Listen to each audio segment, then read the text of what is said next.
It's so funny because I was just up here right a couple seconds ago, like literally. So God gave me rest and receive. And I was literally, when I say quite literally, I done already took 3 different medications, okay? I got my 2 muscle relaxers in and my ibuprofen. I'm like, okay, Lord, I'm about to go to bed.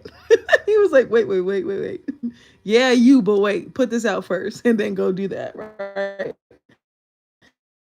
So when I was about to go rest and receive for myself, God was like, yeah, I need you to tell somebody else that too.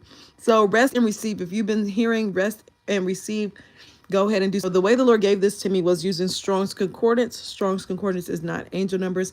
Angel numbers is demonic. Okay, angels did not make the numbers, but let's go back and into when there was no English and it was only Greek and Hebrew. Okay, so going back to our roots, to Strong's Concordance, and you can find Strong's Concordance on BibleHub.com and stuff like that if the Lord has been speaking to you through numbers. Now, 346 means to put together, to unite, okay? And I'm going off the top of my dome. Some of these have way more meanings than that, but I'm going off of what the Lord had highlighted to me, okay? So 346, to put together, to unite. So God is saying, I'm going to put this thing together, whether it be a union, whether it be the job, whether whatever you have been waiting on God for, you're like, Lord, is there anything else I need to do? If there's anything else, God will let you know. Like us being God's servants, okay, we're on a need to know basis. Like, so we don't need to know, we're just not going to know. All right. If he needs you, he'll say, hey, pray for this and pray for that. Right. Boom. So then, Lord, please stop. God be having me crack up. I'm trying not to bust out laughing right now. Okay, so then the next number was 347, to lay back, to recline. So God is saying, I'm putting this together, just rest and receive. Okay, so he downloaded this to me earlier. I was so confused because I got a notification saying that, can you do a video on a female that's not healed from a past relationship with narcissists and suffering from rejection? May keep coming, believing just as fast. Okay, because there's a lot to go with that. Let me screenshot that so I can prepare that. Okay, but so I had ordered something. Okay, I ordered something last week, right? And it was delayed, straight up. It was straight up delayed, and it did not come. It's supposed to come by 11 o'clock at night. It did not come. So I completely canceled it. I was like, whatever. I must not need this then. Boom. So then God led me to order it again, but do not get it delivered, get it shipped. So then I said, okay, I don't do this. Like, I never do this, but let me just do this. Everything new. I've been saying, like, God has been doing everything new for a very long time, right? So boom. So new things going on. So then I get a notification to my phone saying that your delivery is coming at 3 o'clock. I look, I said it's literally 3:42. Why is it 3:42 and you talking about it's gonna come at 3 o'clock? Because it's past 3 o'clock. So then I'm like, it's whatever. I'm eating ice cream because cycles be cycling, and I'm just like, I'm about to eat this ice cream and go to bed. Like, that's it. So then God was like, look at the time. It said it will be there by 3:46. And I'm like, okay, but let me see what time it actually gets here, whatever. But God had highlighted by the time it got here, 3:46 and 3:47, and he was saying rest and receive. And I'm like, yeah, I'm for sure about to do that. But he wanted me to let somebody else know to rest and receive. That's all you need to do. Many people like, I don't know what it means to rest. Let me give you this, because God, it just depends on what you can mentally take and what is rest to you. For chefs, if they love to cook, it could possibly be a niche to like just, be chilling and cooking. Like, I know some people like to color, right? Some people, I like to do my nails sometimes when I'm chilling. It just depends on how much mental strength I'm using. Am I doing an intricate design, or is it something simple where I don't have to use much brain activity? You get what I'm saying? But like, some people, it means go to sleep. Some people, it means just relax and watch a movie. You don't watch a movie often. You get what I'm saying? What do you like to do? Read a book. Listen to music? God was talking, he highlighted that one to me. Um, what gives you rest? Something that you don't have to do. Because some people are like, I like to clean my home and it really makes me feel good. Look, I used to be a janitor. That's not how I rest. That is not how I'm going to rest. Cleaning up is not how I'm going to rest. No, ma'am. But whatever rest looks like to you, go ahead and do it. Okay? So today, rest looks like me about to watch TV. And if my eyeballs start to go like that, I'm not going to open them. I'm not going to force them open today. Okay? But most of the times when I'm not drained and when there's no cycles involved, I will listen to music and chill out. So whatever the Lord is saying, you whatever you do, let your brain be turned off. Okay, if it's a niche, let it be one of the niches that you don't have to use much brain activity. Like you should not be using 100% of your brain and you're in a moment of resting. I will say that. Okay, so bless you all. Why do I feel much anxiety about the person I'm meant to marry, like other women? Because that's the other piece of you. That's why. Would you like your hand doing something else? Would you like your eyeball doing something else than the rest of your body? No, we are one. Once we're fully married, we're going to be one. But right now, we're feeling things, okay? And it's okay. Feel those things. Those things are stuff you're going to have to deal with. If you don't have that figured out by the time they get there, you're going to be crashing out about simple things. And it's not going to be them. It's going to be your perception of what you think, okay? We got to be realistic with ourselves. Are they technically right now in the physical our person? The answer is no. So I cannot be mad at the things that they're doing, and he's a single person technically.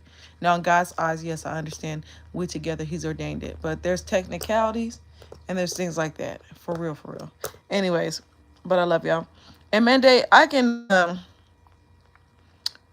don't want to answer it in this one. I'm gonna just say, let me just go ahead and answer in this one. Screw it. She said, can you do a video on a female that is not healed from a past relationship with a narcissist? Any relationship you get in, whether they are narcissistic or healthy, it should be normalized, and it's not for you to be single for a period of time. Okay, imagine this, because this is what I did. From age 12 until I was like about 25 years old, I want to say 24, I had a boyfriend. Okay. And what happened was I never had a period between age 12 to 12. And I should not have had a boyfriend. I know that, right? I ran away for 2 years when I was 14 to age 16. And we were in home boyfriend, girlfriend. It was very annoying. So I'm cooking, I'm cleaning in behind this person. So what I did was keep breaking up and getting with people. I learned in that one, and I really taught myself that when you got a man as a woman, you got stability, you don't have to work and all this and all that, right? So then I kind of was lazy and I had a bummy mentality. But long story short, I didn't have time for myself because I keep getting with these men that I have to cater to. I might not have the bandwidth today to cook, but I'm cooking so he doesn't starve, and I'm now neglecting myself. Everybody needs a period and a season to be selfish, okay? To really love on yourself, to agape yourself, like, oh, self, I don't feel like cooking tonight. Let me order pizza. Let me just rest and receive. While we over here talking about resting and receiving, let me just love myself. I want to say after a year of being single, I was like, okay, Lord, I think I'm ready for somebody. Da, da, da. And then I noticed by the year and a half mark, I still need to be single. And I said, Lord, I don't like this, but now I can actually see what you're doing. Within the first year, I could not see, and I thought it was really pointless. Okay. I had to unconditionally love myself and be so full that now I have the bandwidth to not just, because God did also put into aspect that I had a child. I'm going to put me and my child first before a man. Now, let me tell you why, okay? Not saying the man is to be neglected. A man is still an adult that can fend for himself, okay? A child, and I have a 2-year-old, so depending on how old the child is, they cannot to a certain degree. And I said, okay, Lord, I spent time with my husband that the Lord has ordained with me, and I noticed that men do not prioritize children like that, especially if they have not had a season of singleness where they can be selfish. You need that season of singleness to be selfish, okay? You're going to be so sick of loving on yourself to where, like, I'm ready to love somebody else. I'm so open to loving somebody else. Let's do it. You get what I'm saying? So men don't necessarily pay attention to children like how women do. Women, it doesn't have to be our child. We're going to make sure that child is good. You get what I'm saying? Men are not always like that for the most part. They have a protective instinct, but it's not so much of a nurturing. And not all men are like that, but a good amount of them do not have that. Oh, let me make sure this baby eating. Let me make sure, like, you know what I mean? Like, we're going to unconsciously, you got a potty? You got a potty? Did you pee? You know what I'm saying? We're going to check. You want a snack? You want a snack? I know you ate, but they're more so a three course meals a day, right? Breakfast, lunch, and dinner. They're not really trying to see if a child needs a snack. They're going to feed the child when they feed themselves. Women, we're going to make sure that child has snacks in between, even though we're not hungry. You get what I'm saying? So it's things like that. But I just want to say that, honey, we all need a time to be selfish before we move forward. So I want to say after the 2 year mark, I was kind of ready to date, but I had seen how intentional God was after that year, and I saw how there was more things that I needed to work on. And God then had me going on dates, taking myself on dates, and then Him also taking me on dates. And some of the dates that God took me to a really nice movie theater, okay, where like the menu was Impossible Burgers and organic popcorn, and I was eating more healthier around this time. So I was like nervous because I'm like, Lord, I'm literally on a Daniel fast, and you got me at this movie theater, and I'm not trying to mess up. You know what I mean? And I was able to actually eat things off the menu, okay, like the popcorn that was popped in the oil and not butter. And I was just like, wow, you knew, even though the parking was $20, but let me not go there. But and God took me on like ice cream dates. Now let me tell you this too. If you haven't gotten a chance to date yourself, you're going to see how important it is to date yourself, because as you grow and as you walk into new seasons, you're going to see that things change drastically with you, right? So another thing God was highlighting to me is He didn't want me to go in a relationship being a hypocrite. So, oh, babe, you don't take me on dates. You don't take yourself on dates. Oh, babe, you don't get my hair done. You didn't get your hair done. Oh, I want designer. You won't buy yourself designer. You're being a hypocrite, and you're expecting this man to do something for you that you refuse to do for yourself. Now, one thing you have to do is show him that you're putting yourself first. You get what I'm saying? So don't put yourself second and expect this man to come in and put you first. Like, let's make it make sense. And that I see that a lot when it comes to side pieces. Like, you're the side piece and you were the first person to put yourself second, and now you want him to put you first. It don't work like that. You get what I'm saying? So yeah, it doesn't matter if he was a narcissist or a healed person. You still need time by yourself to process the love that you once had for that person, and the love that you had. Some cases you have to give up the love and you don't want to. You know what I'm saying? Like, I have to not love you. Some people, they won't allow you to love them. Okay. Many people that's seeking for a kingdom spouse, their kingdom spouse would not allow them to love them. Why? Because they felt like they were unworthy. They felt like you could do better. You get what I'm saying? So let me grieve that. Period. Give yourself time to process things before you hop into something else. And now, then you said, and is suffering from rejection, men keep coming but leaving just as fast. God will slam those doors that weren't meant for you in the first place to shut so quick. And that's why God be telling us to sit down. Sit down somewhere. Quit trying to date. I will bring him to you. God has literally brought a job opportunity to my door. I told the Lord, I don't want to work in corporate America. I just asked this lady, I said, hey, where you working? She said, oh, I have my own business. I basically was a contractor with her. I wasn't in corporate America. I'm doing my own thing. I'm picking up, units from her and doing the units. You get what I'm saying? So he answered it, and he had told me to quit my job. I didn't quit my job. I prayed. I said, Lord, get rid of this job if it's not for me. And all I had to do was stay at home. I remember that day I was going to go to a job, workforce place or whatever. And God said, don't go nowhere. He literally answered my prayer outside of my door. If I had left, I would have missed it.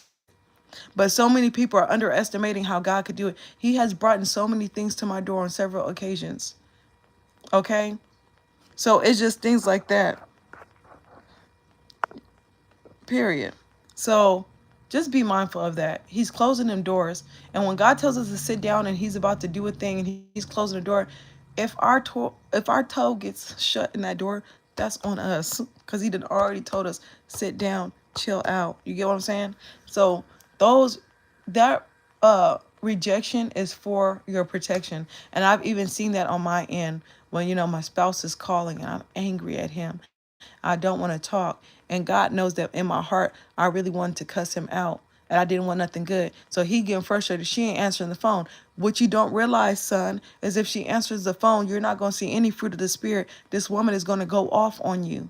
So I'm telling her not to answer the call so she don't get beside herself. You get what I'm saying? So he was protecting him. You get what I'm saying? Sometimes the doors are not open because on the other side is hurt and pain. Period. All right. Anyways, love y'all. Talk soon. Bless you all. Pray this reaches everybody is for in the right timing. In Jesus' name, amen. Bye.